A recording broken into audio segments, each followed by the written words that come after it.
What if all ocean life suddenly died?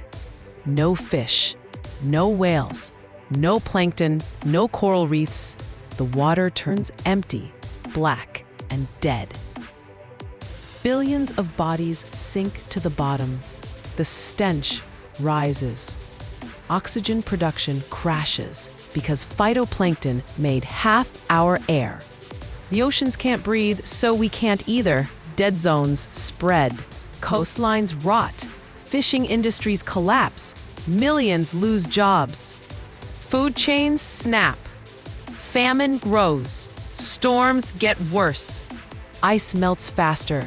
Sea levels rise. Cities flood.